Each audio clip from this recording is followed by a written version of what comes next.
¿Alguna vez has sentido la incómoda sensación de ser observado?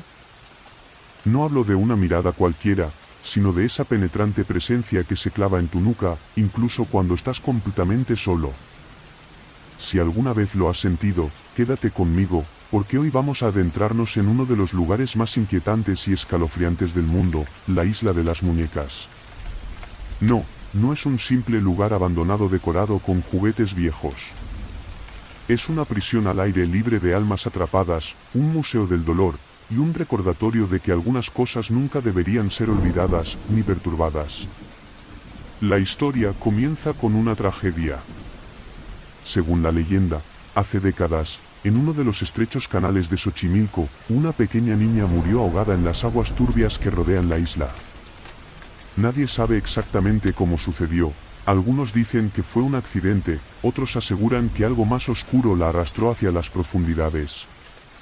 Pero lo que sí es seguro es que su muerte dejó una marca imborrable en aquel lugar. Don Julián Santana, el cuidador de la isla, fue quien encontró el cuerpo de la niña.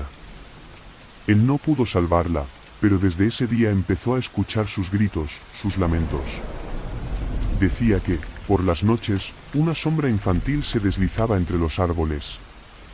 No estaba seguro de si se trataba de un espíritu vengativo o de un alma perdida, pero el miedo lo devoraba. Entonces ocurrió algo que cambiaría todo. Julián encontró una muñeca flotando en el agua, cerca de donde halló a la niña. Para calmar al espíritu, Julián colgó la muñeca de un árbol. Fue un gesto simple, casi ingenuo, pero esa noche el silencio volvió, por un momento. Al día siguiente, Julián encontró otra muñeca flotando. Y luego otra. Y otra más. Era como si las aguas mismas le estuvieran ofreciendo estas figuras, como tributo, como advertencia. Él no entendía por qué, pero comenzó a colgarlas todas. No solo eso, empezó a buscar muñecas en la basura, a intercambiar con los lugareños cualquier objeto que tuviera cara de muñeca. Su obsesión creció, y con ella, la sensación de que nunca estaba solo. A medida que pasaban los años, la isla se transformó en algo surrealista. Muñecas con ojos vacíos colgaban de cada rama. Algunas estaban desmembradas, otras llenas de moho. Algunas ni siquiera parecían muñecas, sino monstruos de plástico con brazos alargados y cabezas desfiguradas. Pero lo peor no era su aspecto. Lo peor era la sensación que transmitían, como si las miradas de esas muñecas no fueran realmente suyas. Como si algo, o alguien, estuviera detrás de esos ojos. Don Julián decía que las muñecas protegían la isla, pero quienes lo visitaban contaban otra historia. Los pocos valientes que se atrevían a entrar hablaban de susurros entre los árboles, risas de niña cuando no había nadie más. Algunos juraban que las muñecas movían la cabeza o que sus ojos seguían a los intrusos. Y luego estaban los sueños. Todos los que pasaban una noche en la isla compartían la misma pesadilla, una niña, con la ropa empapada, parada en la orilla, señalándolos con un dedo acusador. Pero hay algo más. Una parte de la historia que casi nadie conoce. Se dice que, al final de su vida, Julián ya no era el mismo. Pasaba los días murmurando cosas incomprensibles, como si hablara con alguien invisible. Algunos vecinos decían haberlo visto llorar, arrodillado frente a las muñecas, rogándoles que lo dejaran en paz. Otros aseguran que lo escucharon gritar en mitad de la noche, afirmando que la niña estaba enfadada, que las muñecas ya no eran suficientes. Entonces, un día, Julián fue encontrado muerto. Estaba flotando en el mismo lugar donde había encontrado a la niña años atrás. Nadie sabe qué ocurrió exactamente. Algunos dicen que fue un ataque al corazón. Otros aseguran que fue la niña quien finalmente lo reclamó. Lo más extraño es que, después de su muerte, las muñecas comenzaron a aparecer en lugares donde nunca las había colgado. Era como si algo continuara su trabajo. Hoy en día, la isla sigue siendo un destino para los valientes o los insensatos. Los turistas que la visitan llevan sus propias muñecas, como una especie de ofrenda. pero muchos de ellos se arrepienten. Algunos regresan a casa con una sensación de pesadez en el pecho, como si algo los hubiera seguido. Otros afirman que, desde su visita, no pueden dormir, porque cada vez que cierran los ojos ven el rostro de una niña mirándolos desde la oscuridad. Pero aquí viene la parte más aterradora. Una de las historias más recientes proviene de un grupo de jóvenes que decidieron pasar la noche en la isla. Grabaron todo, por supuesto, porque querían demostrar que no había nada que temer. Durante las primeras horas, todo fue risas y bromas. Sin embargo, a medida que caía la noche, las cosas comenzaron a cambiar. En las grabaciones, se pueden escuchar ruidos extraños, pasos, risas apagadas, como si alguien más estuviera allí con ellos. Y luego está el vídeo final. La cámara está enfocada en una muñeca particular, una con el rostro quemado y los ojos ausentes. De repente, sin que nadie la toque, la muñeca gira la cabeza. Los jóvenes gritan y la cámara cae al suelo. Esa fue la última grabación. Cuando la policía llegó a la isla al día siguiente, no encontraron a nadie. Solo la cámara, abandonada junto a esa misma muñeca. Algunos creen que la isla de las muñecas es un portal, un lugar donde lo humano y lo inhumano se mezclan. Otros piensan que es solo una trampa, un sitio diseñado para atrapar a los curiosos y a los incrédulos. Pero lo que nadie puede negar es que la isla tiene algo. Algo que no se puede explicar, pero que todos pueden sentir. Y ahora te pregunto, ¿te atreverías a visitar este lugar? ¿Te atreverías a enfrentarte a esas miradas vacías, a esos susurros que parecen venir de todas partes? Porque, si lo haces, ten cuidado. No todas las muñecas se quedan en la isla. Algunas de ellas tienen la costumbre de seguir a quienes no respetan su territorio. Así que, antes de apagar este vídeo y volver a tu rutina, mira a tu alrededor. Asegúrate de que estás solo. Porque nunca sabes quién, o qué, podría estar mirando. ¿Te has despertado alguna vez en mitad de la noche, convencido de que hay algo en tu habitación? Algo que no debería estar allí, pero que, de alguna manera, está. Hoy voy a contarte una historia que ocurrió en un lugar que parece arrancado de una pesadilla. Un lugar donde la oscuridad no es solo ausencia de luz, sino una presencia, un ente. Esta es la historia del Sanatorio de las Sombras, un hospital olvidado en lo más profundo de las montañas, donde el eco de los pasos de los vivos se mezcla con los susurros de los muertos. Todo empezó con un grupo de investigadores paranormales, un equipo de 4 personas que habían escuchado las historias de este lugar. El sanatorio, construido en los años 40, había sido un refugio para pacientes de tuberculosis, pero después de su cierre, los rumores de fenómenos inexplicables comenzaron a extenderse. Gritos en la noche, figuras sombrías en las ventanas rotas, luces que se encendían en las habitaciones abandonadas. Y lo más perturbador, una presencia que los lugareños llamaban el hombre del silencio. Nadie sabía quién o qué era, pero todos estaban de acuerdo en algo: si lo veías, no había forma de escapar. El equipo estaba formado por Andrea, la líder, racional hasta el extremo; Mario, el escéptico del grupo, siempre burlándose de las leyendas; Carla, una medium que podía sentir las energías de los lugares; y Héctor, el técnico, encargado de las cámaras y micrófonos.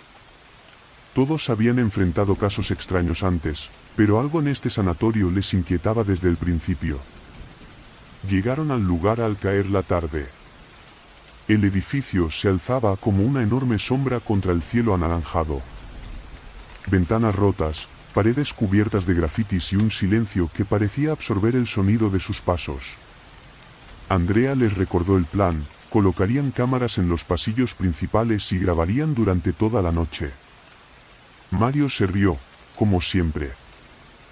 Vamos a grabar un montón de ratas y viento. ¡Qué emocionante! Mientras Héctor instalaba el equipo, Carla permanecía inmóvil en el vestíbulo principal. Aquí hay algo, susurró. Nadie le prestó atención.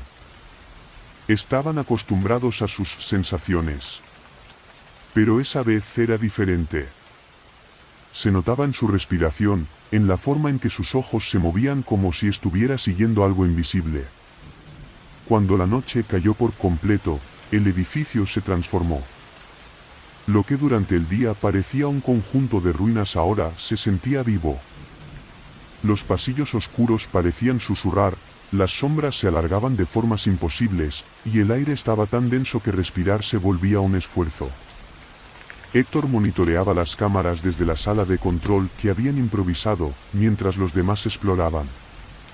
«Hay algo raro en la cámara del segundo piso», dijo Héctor por el walkie. Andrea y Mario, que estaban en esa planta, revisaron la pantalla del dispositivo portátil. En el monitor se veía un pasillo vacío, pero Héctor insistió, «Justo en el fondo, ¿no lo ven? Hay algo moviéndose». Andrea miró al pasillo real. No había nada. Pero entonces Carla habló desde el otro extremo del edificio. «Es él. El hombre del silencio está aquí». El walkie crujió y se apagó. Las luces del equipo parpadearon y todo quedó en completa oscuridad. Héctor maldijo, intentando reiniciar los sistemas. Mientras tanto, Andrea y Mario estaban atrapados en el segundo piso.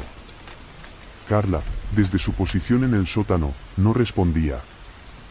En el pasillo, un sonido rompió el silencio, pasos lentos y arrastrados. Mario encendió su linterna y apuntó hacia el final del corredor. «Carla», dijo, aunque sabía que no era ella. Andrea tiró de su brazo, susurrando que se movieran, pero Mario no podía dejar de mirar. Entonces, lo vio. Una figura alta, demasiado alta, de pie en la penumbra. Su rostro era borroso, como si el aire a su alrededor estuviera distorsionado. Pero sus ojos, dos pozos de oscuridad absoluta, estaban fijos en ellos. «Corre», susurró Andrea, pero Mario no se movió.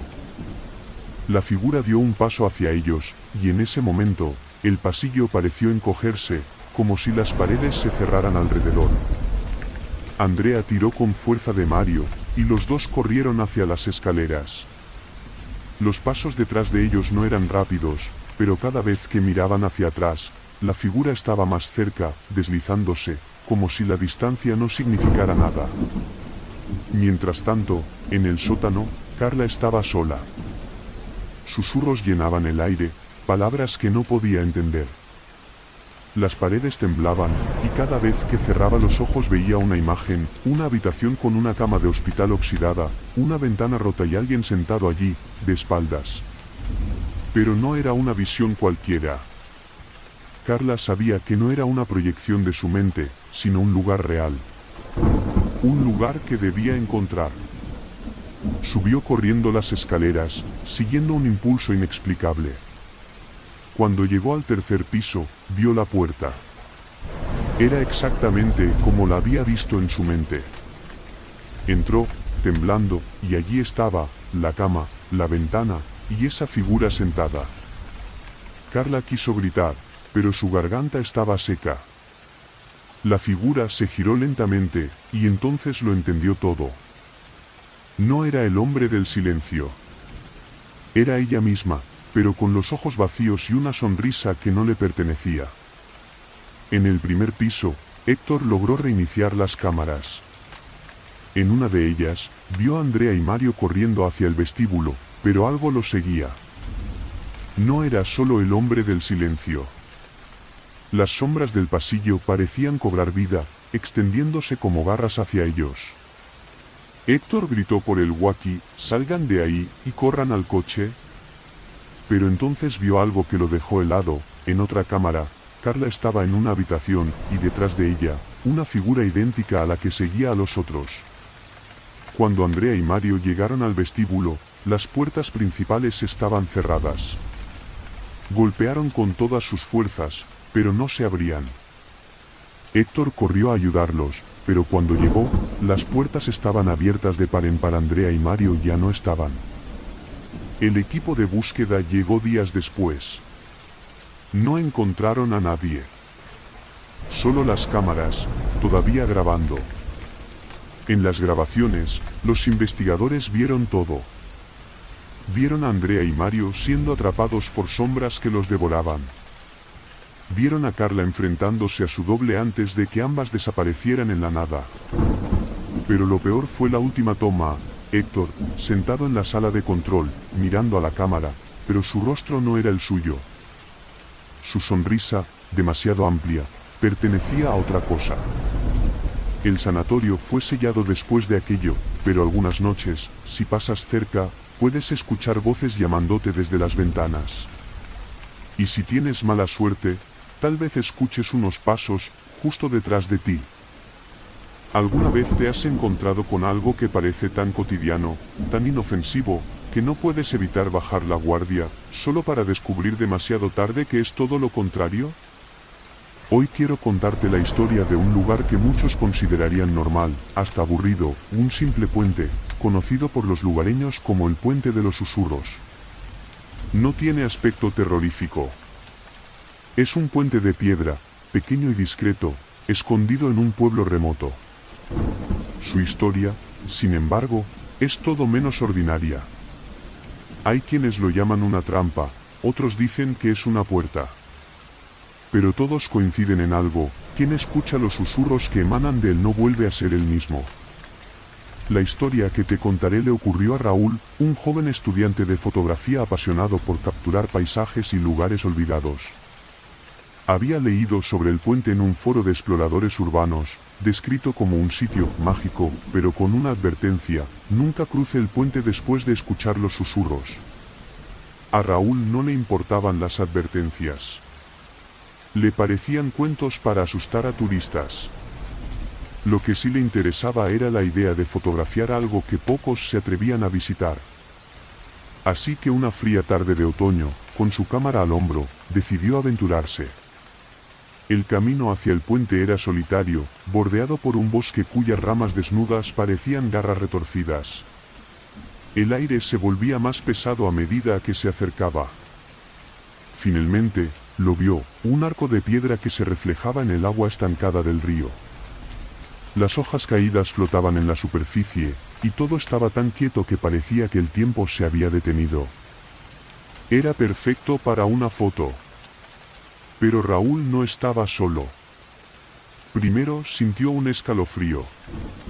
Luego escuchó lo que creyó que era el viento, un susurro suave que se colaba entre las piedras del puente. Pero no era viento. El sonido tenía algo humano, palabras apagadas, casi inteligibles. Raúl se detuvo, ajustando la cámara, y se quedó escuchando. El susurro se hizo más claro. Era una voz femenina, y aunque no podía entender lo que decía, sonaba como una súplica. «Hola», preguntó, con el corazón latiendo más rápido. El susurro cesó de golpe, y el silencio que quedó fue aún más aterrador. Pero Raúl no se dejó intimidar. Dio unos pasos hacia el puente, convencido de que las voces eran producto de su imaginación, quizá una corriente de aire resonando entre las piedras. Ajustó el trípode y comenzó a disparar. A través del objetivo, algo cambió.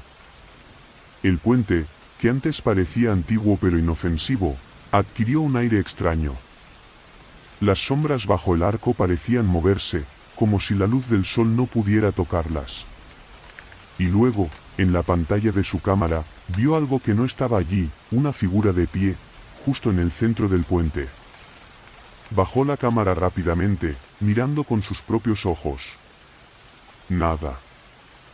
Solo el puente vacío. Pero cuando volvió a mirar a través del visor, la figura seguía allí, más clara ahora, una mujer con un vestido blanco desgastado, el cabello largo y empapado cubriéndole el rostro. Estaba inmóvil, mirando hacia el agua. Raúl sintió un nudo en el estómago. Quería irse, pero algo lo retenía. Tal vez era su curiosidad, tal vez era el miedo, pero antes de que pudiera decidir qué hacer, la mujer levantó la cabeza, lentamente. Sus ojos eran vacíos, pozos negros que parecían absorber la luz. Y entonces habló. No en un grito, sino en un susurro que resonó en su mente. «Ayúdame». Raúl retrocedió, tropezando con una roca. La figura desapareció de la cámara y del puente, como si nunca hubiera estado allí. Pero el susurro continuaba, esta vez más cerca, como si estuviera justo detrás de él. Giró bruscamente, pero no había nadie. Sin pensarlo, recogió su cámara y corrió por el camino de regreso. Sin embargo, cuanto más corría, más distante parecía el bosque que lo rodeaba. Los árboles, antes familiares, parecían extenderse interminablemente, sus ramas formando un túnel. El susurro lo seguía, llamándolo, repitiendo su nombre una y otra vez. Raúl intentó ignorarlo, pero entonces sintió algo helado rozar su brazo. Gritó, pero no se detuvo. Su único pensamiento era escapar. Finalmente, cuando el bosque pareció abrirse, Raúl se dio cuenta de que estaba de nuevo frente al puente. Había corrido en círculo, aunque estaba seguro de no haber tomado ningún desvío. Respirando con dificultad, se apoyó en una roca, intentando calmarse. Pero entonces se escuchó un sonido distinto, el agua. El río, que antes estaba quieto, ahora fluía con fuerza, y algo flotaba en la corriente. Era un cuerpo. Raúl lo vio con claridad, una figura vestida de blanco, el cabello largo y empapado cubriéndole el rostro. Era la mujer. Estaba ahí, exactamente como en la cámara. Su mano sobresalía del agua, extendida hacia él, como si lo invitara a acercarse. Raúl negó con la cabeza, retrocediendo. Pero el susurro volvió, esta vez con una intensidad que lo hizo temblar. Era su voz, la voz de la mujer, mezclada con las de muchas otras, todas repitiendo lo mismo. «Cruza el puente». Raúl no quería hacerlo, pero sus pies se movieron por sí solos. Cada paso hacia el puente lo llenaba de una sensación de vacío, como si algo estuviera arrancándole partes de su ser. Cuando llegó al centro del puente, el río se detuvo de golpe, como si el tiempo hubiera congelado el agua. Y entonces lo vio. No era solo una mujer. Eran muchas. Decenas, tal vez cientos de figuras, flotando en el agua estancada. Todas vestidas de blanco, todas con los ojos vacíos. Todas mirándolo. La mujer que había visto antes se levantó del agua, su cuerpo moviéndose de manera antinatural, como si fuera un títere manejado por hilos invisibles. «Ayúdame», repitió, pero esta vez su voz era una mezcla de todas las voces del río. Raúl quiso correr, pero sus piernas no respondían. La mujer se acercó, extendiendo una mano hacia él, y cuando estuvo a punto de tocarlo, todo se oscureció. Los lugareños encontraron la cámara de Raúl días después, abandonada junto al puente. En las fotos, se podía ver claramente a la mujer en el puente, pero en la última imagen había algo más. Raúl estaba de pie en el centro del puente, mirando hacia el agua. Y detrás de él, una multitud de figuras oscuras lo rodeaban, sus ojos brillando en la penumbra. Nadie volvió a ver a Raúl, pero algunos dicen que, en noches silenciosas, puedes escuchar su voz mezclada con los susurros del puente. Una advertencia para quienes se atreven a cruzarlo: nunca ignores lo que oyes, porque algunas puertas nunca deberían abrirse. ¿Te has preguntado alguna vez qué pasa cuando algo familiar, algo cotidiano, de repente deja de comportarse como debería?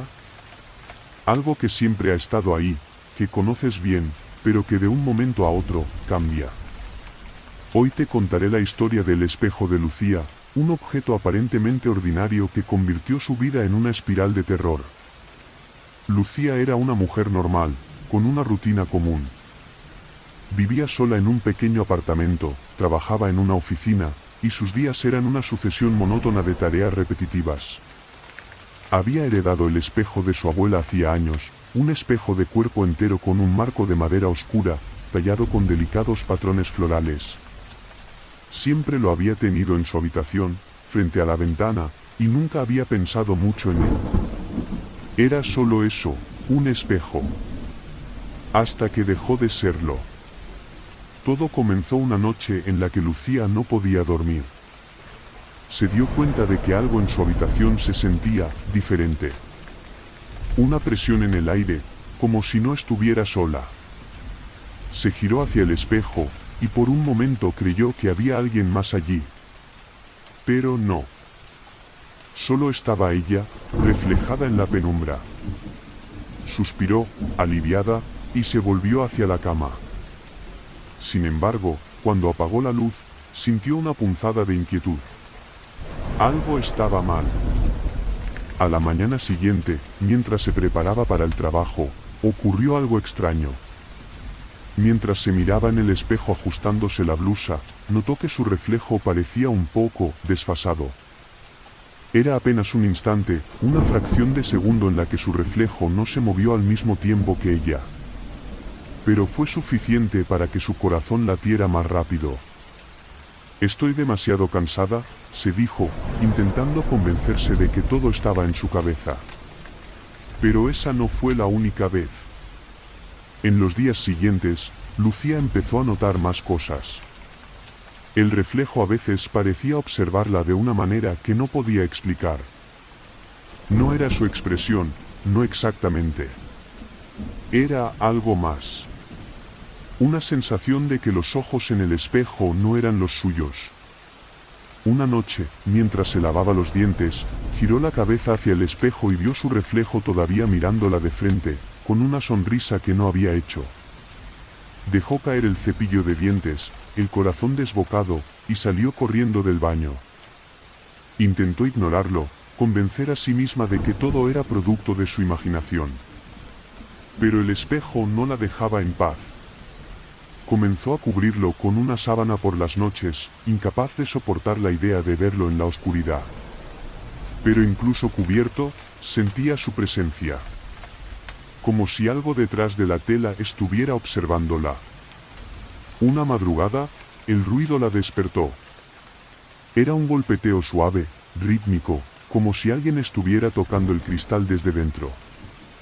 Lucía se quedó inmóvil en la cama, con el corazón latiendo tan fuerte que podía sentirlo en sus oídos. El sonido continuaba. Toc, toc, toc. Lentamente, se levantó, con las piernas temblando, y se acercó al espejo cubierto. Alargó la mano, con un movimiento rápido, retiró la sábana. El espejo estaba vacío. Solo reflejaba su habitación, oscura y en silencio. Pero cuando se acercó más, notó algo. Una pequeña grieta en la esquina inferior del cristal, algo que nunca había estado allí antes. Parecía respirar.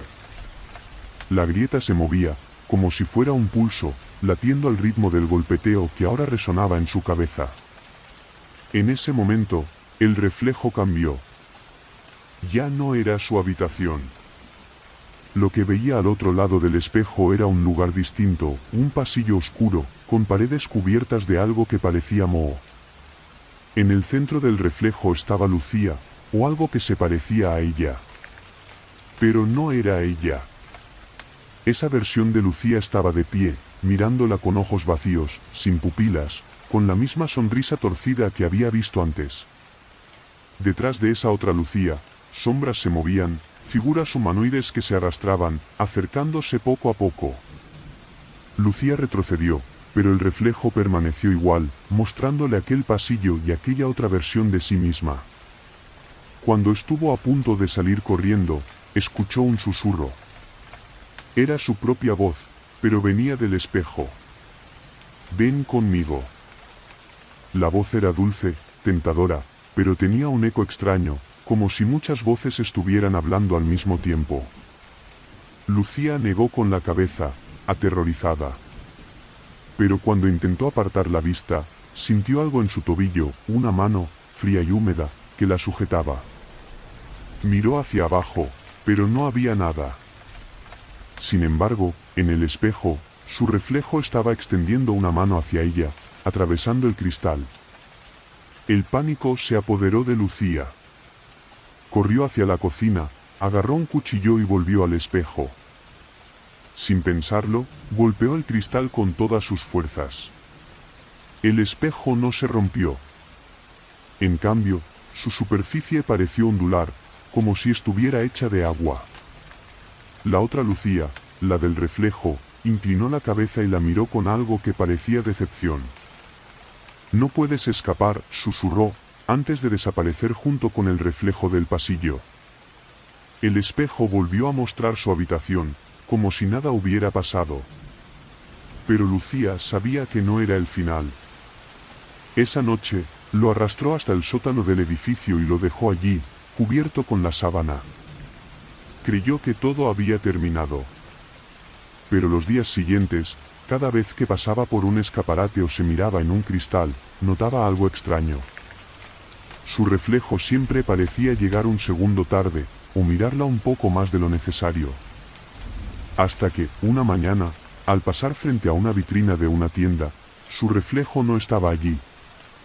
El cristal solo mostraba la calle vacía detrás de ella. Pero cuando miró más de cerca, vio un par de ojos observándola desde la superficie, vacíos, oscuros, y con una sonrisa torcida. Lucía desapareció semanas después. Su apartamento quedó intacto, excepto por el espejo, que había regresado misteriosamente a su habitación, sin ninguna grieta. Nadie sabe qué pasó con ella, pero hay rumores.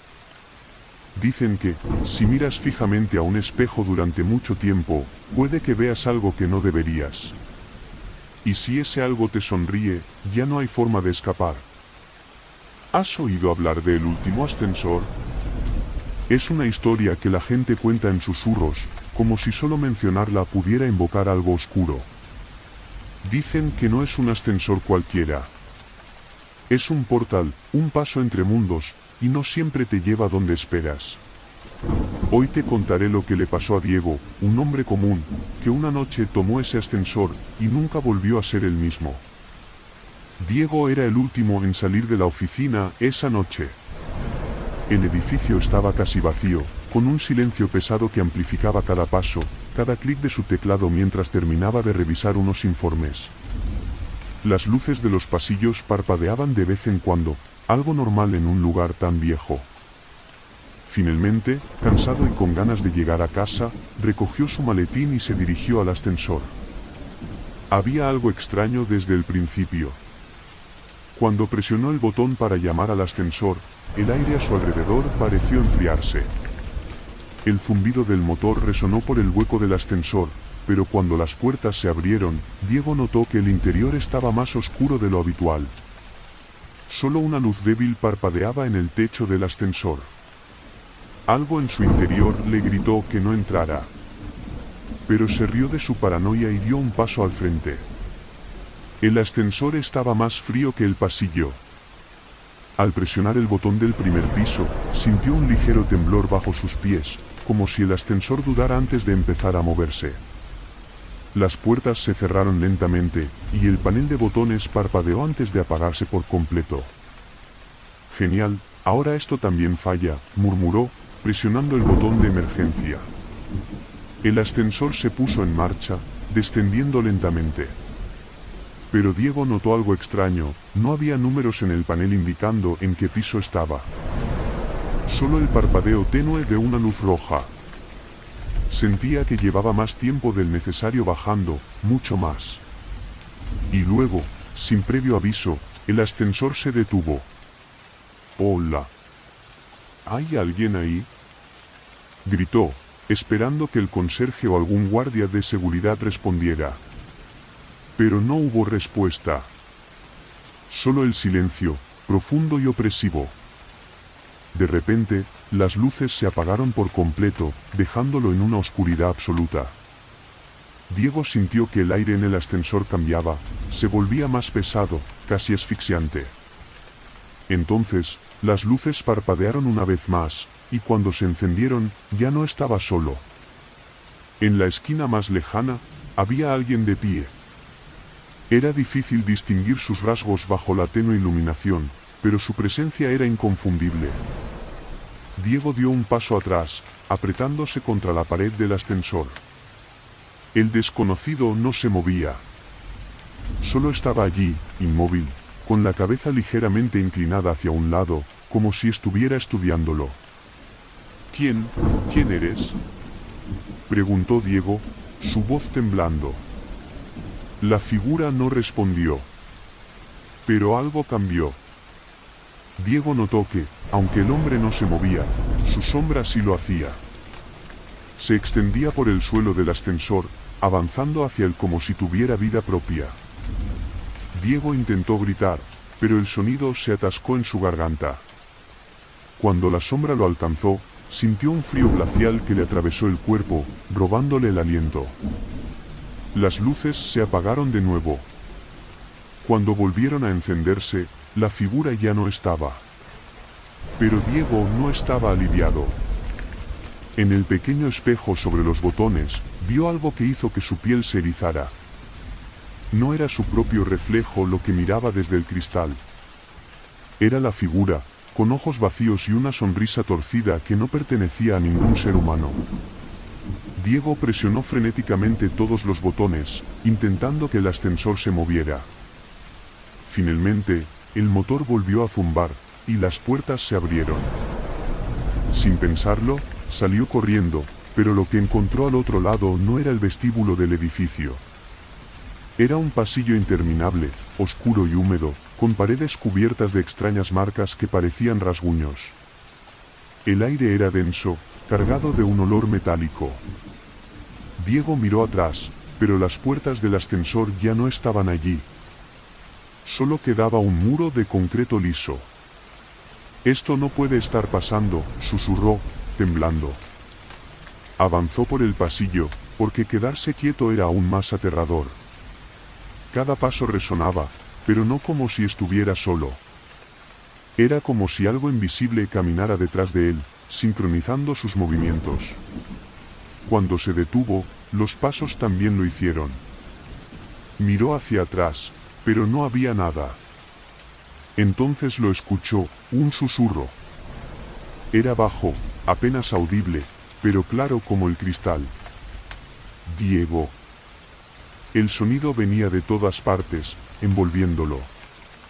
Se giró rápidamente, buscando el origen, pero el pasillo seguía vacío. Sin embargo, cuando volvió a mirar hacia adelante, algo había cambiado. Había una puerta al final del corredor, una puerta de madera vieja, con un pomo oxidado. Sabía que no debía abrirla. Cada fibra de su ser le gritaba que se diera la vuelta, que no tocara esa puerta. Pero los pasos detrás de él comenzaron de nuevo, acercándose rápidamente. No tenía otra opción. Con manos temblorosas, giró el pomo y empujó la puerta. Al otro lado, estaba el vestíbulo de su edificio. La recepción vacía, las luces fluorescentes, el mundo que conocía. Respiró aliviado, casi riendo por el puro alivio. Pero cuando cruzó el umbral, algo estaba mal. El vestíbulo era demasiado silencioso, demasiado estático.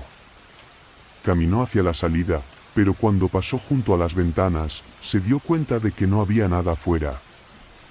Ninguna calle, ningún edificio, solo una vasta oscuridad infinita. El sonido de un motor lo hizo girarse.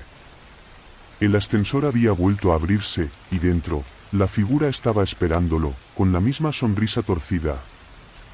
Diego corrió hacia la puerta de entrada, golpeándola con todas sus fuerzas, pero no se abría. Detrás de él, el susurro volvió, esta vez más alto. «Diego, nunca sales». La última vez que lo vieron, Diego estaba sentado en el vestíbulo, murmurando para sí mismo mientras miraba hacia el ascensor.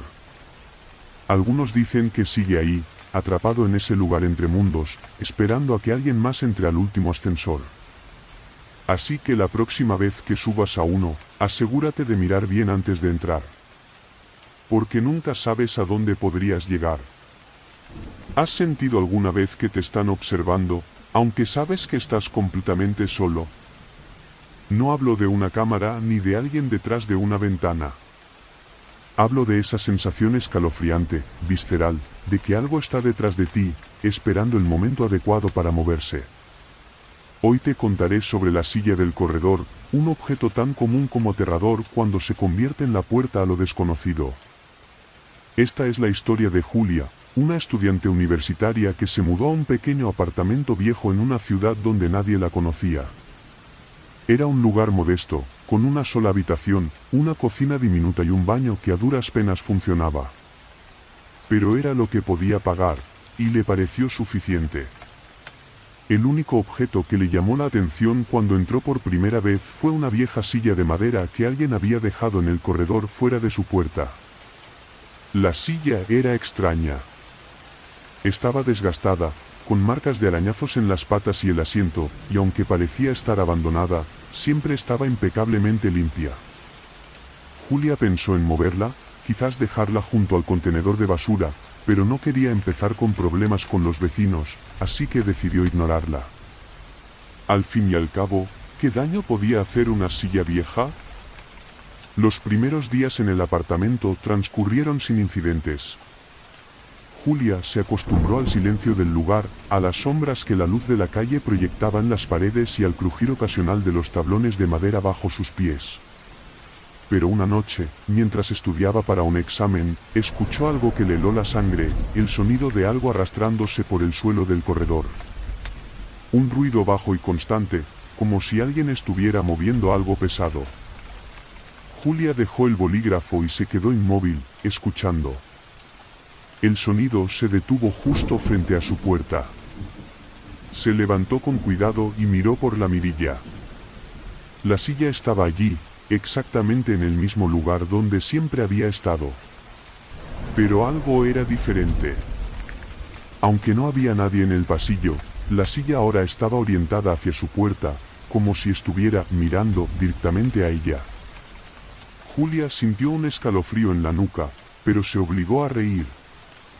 Es solo una silla, se dijo, y volvió a su escritorio.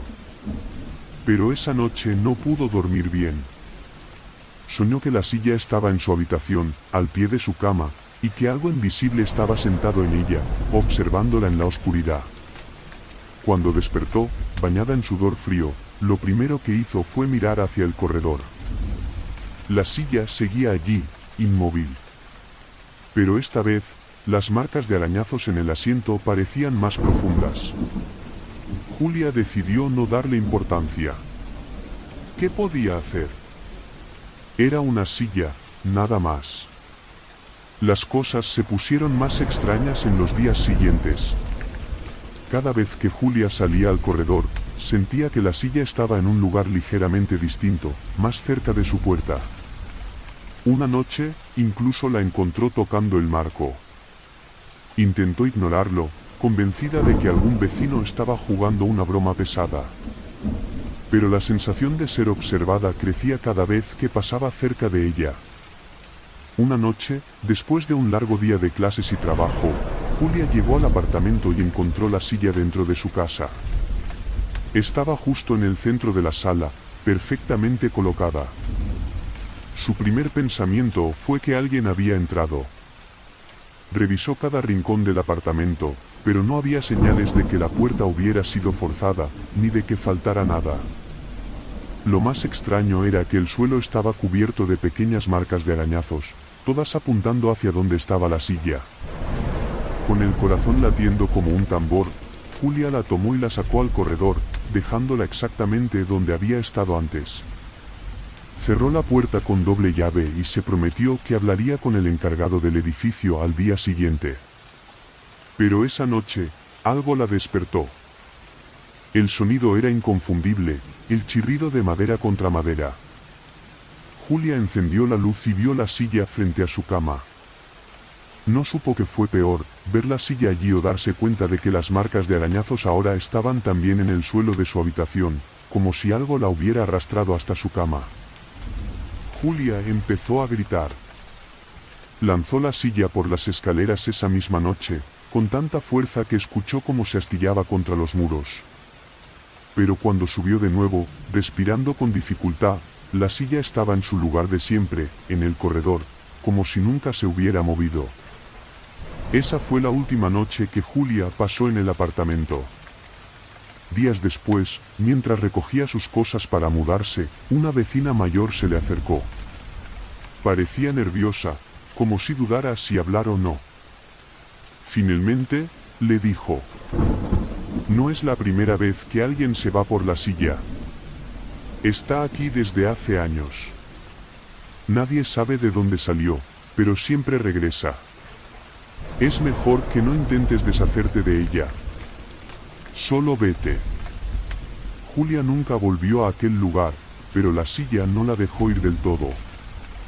A veces, en los momentos de silencio, en su nuevo hogar, escucha un sonido bajo, familiar, como si algo se arrastrara hacia ella.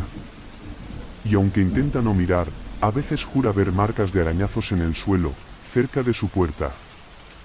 ¿Has oído hablar del Pozo de los Secos?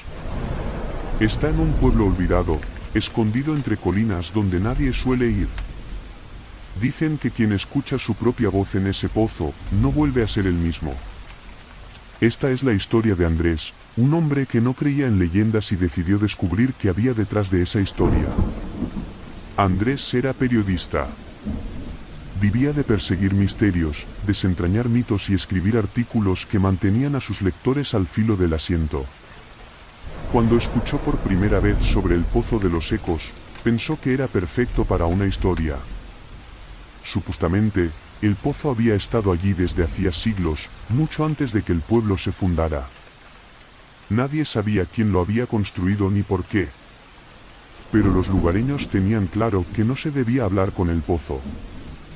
«No es solo un eco», le dijo una anciana del lugar cuando Andrés la entrevistó. «Es algo más». Responde: «Sí, pero no eres tú quien habla». Andrés sonrió para sus adentros. Historias así eran justo lo que buscaba, supersticiones rurales que podría desmontar fácilmente. Agradeció a la mujer y siguió su camino. Llegó al pozo poco después del mediodía. Estaba en un claro rodeado de árboles retorcidos, sus ramas desnudas como garras extendidas hacia el cielo. El pozo en sí era sencillo, construido con piedras negras cubiertas de musgo, y tenía un viejo cubo oxidado que colgaba de una cuerda rota. Andrés se inclinó sobre el borde y miró hacia el interior. Era más profundo de lo que esperaba. No podía ver el fondo, solo oscuridad. Cuando lanzó una piedra, el sonido del impacto tardó demasiado en llegar, un débil plap que apenas rompió el silencio. «Bueno, aquí vamos», dijo, encendiendo su grabadora y acercándola al pozo.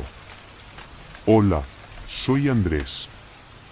Esperó, sonriendo ante la idea del eco repitiendo sus palabras. Pasaron unos segundos, y entonces lo escuchó.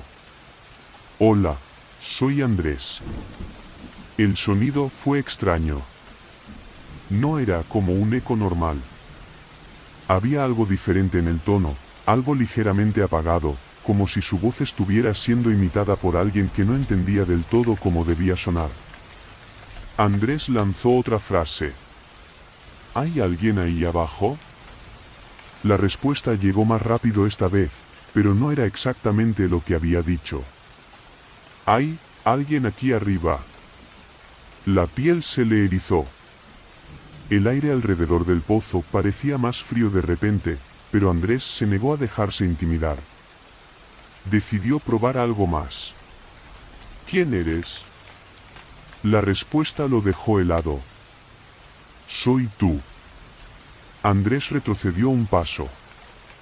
Su respiración se volvió más pesada. Miró alrededor, tratando de convencerse de que alguien estaba jugando una broma. Quizás un micrófono escondido, un altavoz, pero no había nada. Solo el pozo, la grava bajo sus pies y el susurro del viento entre los árboles. «¿Qué quieres?», preguntó, su voz temblando un poco. La respuesta fue inmediata. «Quiero salir». Andrés apagó la grabadora y se enderezó rápidamente. Su sentido común le decía que era hora de marcharse, pero algo lo mantenía allí, como si una mano invisible lo sujetara por los hombros. Decidió mirar una vez más dentro del pozo. Fue entonces cuando lo vio. En la oscuridad, algo se movió. No era un reflejo ni una sombra, era algo más sólido. Parecían ojos. Ojos que brillaban débilmente, fijos en él. Andrés retrocedió, tropezando con el borde del pozo, pero no podía apartar la mirada. Los ojos lo seguían, y aunque el pozo estaba silencioso, sintió que algo, o alguien, lo estaba llamando desde dentro. Corrió. Llegó al pueblo jadeando, con el corazón en la garganta.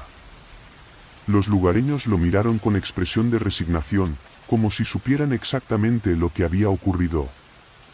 La misma anciana que le había hablado antes se acercó. Le advertí que no hablara con el pozo, le dijo, su voz dura pero con un dejo de lástima. Ahora ya no lo dejará ir. Andrés intentó ignorarla. Volvió a su coche, condujo de regreso a la ciudad y decidió que nunca escribiría sobre el pozo de los ecos. Pero las cosas no terminaron allí. Esa noche, mientras revisaba las grabaciones en su ordenador, notó algo extraño. La voz que salía de los altavoces no era la suya. No exactamente. Era más profunda, más áspera, pero repetía todas sus palabras con una precisión inquietante. Y luego, al final del archivo, escuchó algo que no recordaba haber dicho. Te estoy esperando. A partir de entonces, Andrés empezó a escuchar cosas. En el silencio de su apartamento, en las noches sin viento, siempre parecía haber un susurro. A veces se despertaba en mitad de la noche y juraba que alguien había dicho su nombre desde la esquina de la habitación. Intentó olvidarlo, intentó ignorarlo, pero cuanto más lo hacía, más persistente se volvía la voz. Semanas después, Andrés desapareció sin dejar rastro. La policía encontró su apartamento vacío, excepto por su grabadora, que seguía encendida sobre la mesa. Cuando los investigadores revisaron el archivo más reciente, escucharon una voz, profunda y extraña, que decía: «Finalmente, soy libre». Y luego, el sonido de pasos alejándose, seguido por el eco de una risa que no pertenecía a nadie en este mundo.